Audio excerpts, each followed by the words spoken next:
भीष्म के अद्भुत और अजय रणकौशल से कुरुक्षेत्र के मैदान में हाथी, घोड़े व सैनिकों के शव बढ़ते ही जा रहे थे। ऐसा भयंकर रणकौशल और नरसंहार देखकर भगवान श्री कृष्ण ने अपने रथ से छलांग लगाई और भीष्म का वध करने आगे बढ़े। लेकिन अर्जुन जैसे महारथी होने के बाद भी श्री कृष्ण का ऐसा रूप क्यों देखना पड़ा? क्यों विष्णु अवतार श्री कृष्ण अपनी प्रतिज्ञा तोड़ने तक को तत्पर हो गए?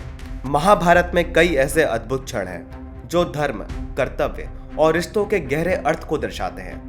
यह पल उन्हीं में से एक था जब अर्जुन के संशय और टाल मटोल के कारण भगवान श्री कृष्ण को अपनी प्रतिज्ञा तोड़कर शस्त्र उठाना पड़ा। इस वीडियो में जानेंगे कि क्यों अर्जुन के कारण श्री कृष्ण को अपनी प्रतिज्ञा तोड़नी पड़ी।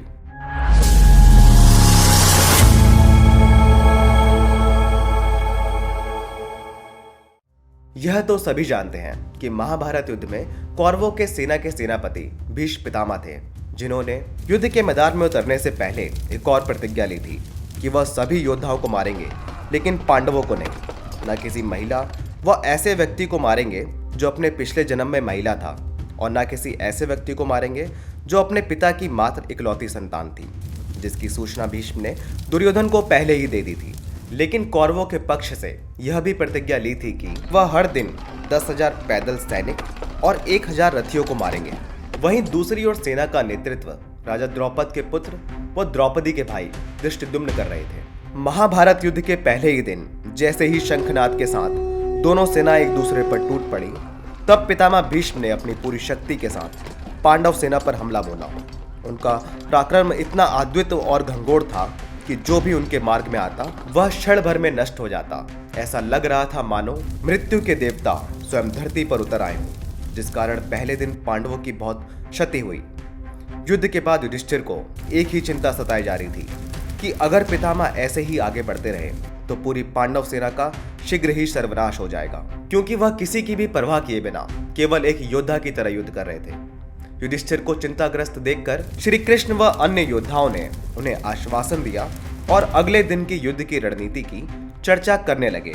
युद्ध के दूसरे दिन जैसे जैसे युद्ध आगे बढ़ रहा था, चारों तरफ सैनिकों के शवों के ढेर के साथ साथ हाथी और घोड़ों के शवों के भी ढेर बढ़ते जा रहे थे, क्योंकि दोनों ही तरफ से युद्ध बहुत भयंकर रूप ले चुका था। जहां पहले दिन कौरव पांडव पर भारी पड़े, वहीं दूसरे दिन पांडव कौरवों पर भारी पड़ रहे थे, क्योंकि दूसरे दिन पितामह के हमले का जवाब अर्जुन दे रहा था, लेकिन वह उन्हें मारने के लिए आक्रमण करने का प्रयास भी नहीं कर रहा था। बाकी कोई दूसरा योद्धा इतना सक्षम नहीं था कि वह पितामह का वध कर सके। वहीं दूसरी ओर पितामह अपनी प्रतिज्ञा के कारण पांडव व उनके पुत्रों को नहीं मार सकते थे, और न ही एक शिक्षक के नाते गुरुद्रोण ऐसा करना चाहते थे। सूर्यपुत्र कर्ण पितामह के सेनापति होने के कारण युद्ध नहीं कर रहा था। इसी सब के कारण दुर्योधन निराश हो गया, जैसे कि पहले दिन युधिष्ठिर थे।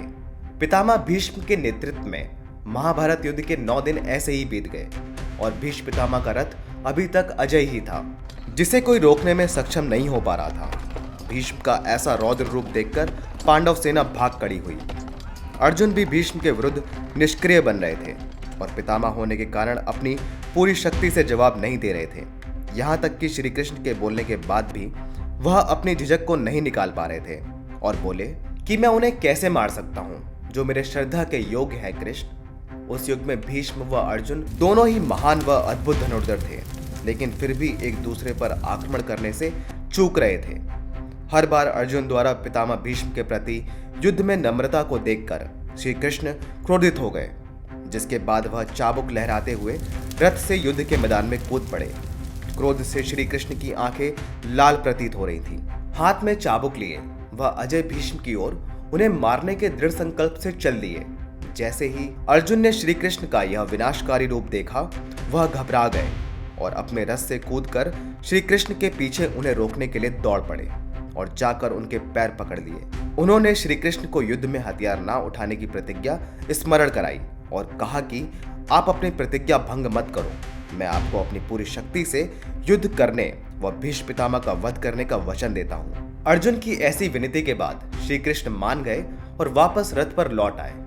हालांकि पितामह भीष्म को रोकना इतना आसान नहीं था, क्योंकि जब तक उनके हाथ में धनुष था, कोई पृथ्वी का योद्धा तो क्या, स्वयं देवता भी उन्हें युद्ध में पराजित नहीं कर सकते थे। उन्हें केवल तभी हराया जा सकता था जब किसी तरह उनके हाथ से धनुष को गिरा दिया जाए। दिन ढल गया और सभी पांडव श्री कृष्ण सहित पितामह भीष्म के पास इस अभिलाषा से पहुंचे कि उन्हें पितामह द्वारा स्वयं पितामह को हराने की कोई रणनीति का पता लग सके। जिसके बाद भीष्म मुस्कुराए और बोले कि यदि कोई स्त्री, कोई अयोग्य पुरुष, कोई स्त्री के नाम वाला व्यक्ति, कोई अपने पिता का इकलौता पुत्र, कोई भी अशुभ चिन्ह ध्वज वाला व्यक्ति अगर मेरे सामने युद्ध के मैदान में आ जाए तो मैं अपने शस्त्र त्याग दूंगा। तुम्हें तो पता ही होगा कि तुम्हारे पक्ष के शिखंडी ने पुरुष बनने से पहले एक स्त्री के रूप में जन्म लिया था और उसके ध्वज पर अशुभ चिन्ह भी है। अगर वह या अन्य ऐसा कोई मेरे सामने युद्ध के मैदान में होगा तो भी केवल अर्जुन ही मेरा वध आसानी से कर सकता है। स्वयं पितामह के मुख से ऐसे शब्द सुनकर सभी पांडवों ने उनको प्रणाम किया और वापस अपने शिविर में आ गए और अगले दिन भीष्म की हार की योजना बनाने लगे।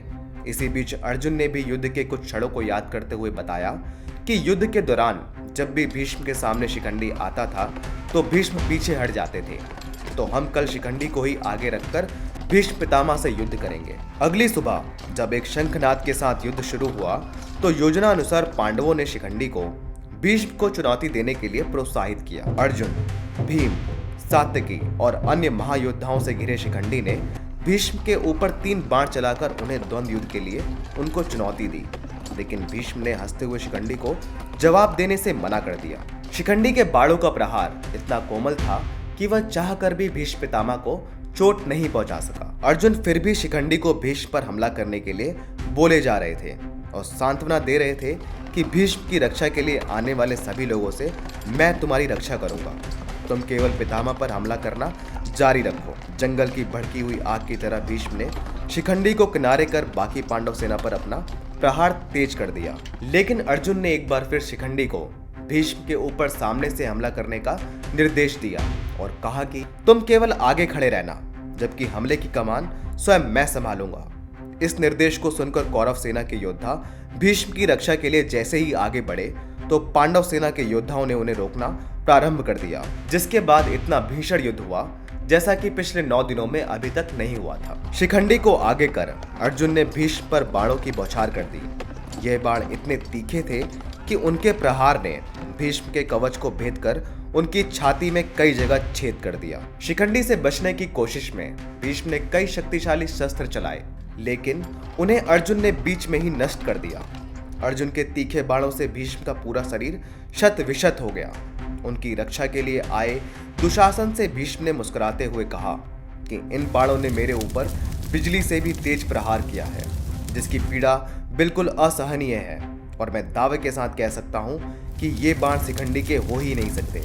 ये गांडीवधारी अर्जुन के ही बाण हैं। अर्जुन के चलाए हुए तीखे बाण भीष्म की ओर तब तक आते रहे जब तक कि उनके शरीर पर एक भी इंच बिना छेद के नहीं रह गया और जब तक वह लड़खड़ाकर नहीं गिर गए। उनके शरीर से पार निकले बाणों ने पितामह के शरीर को जमीन पर लगने ही नहीं दिया।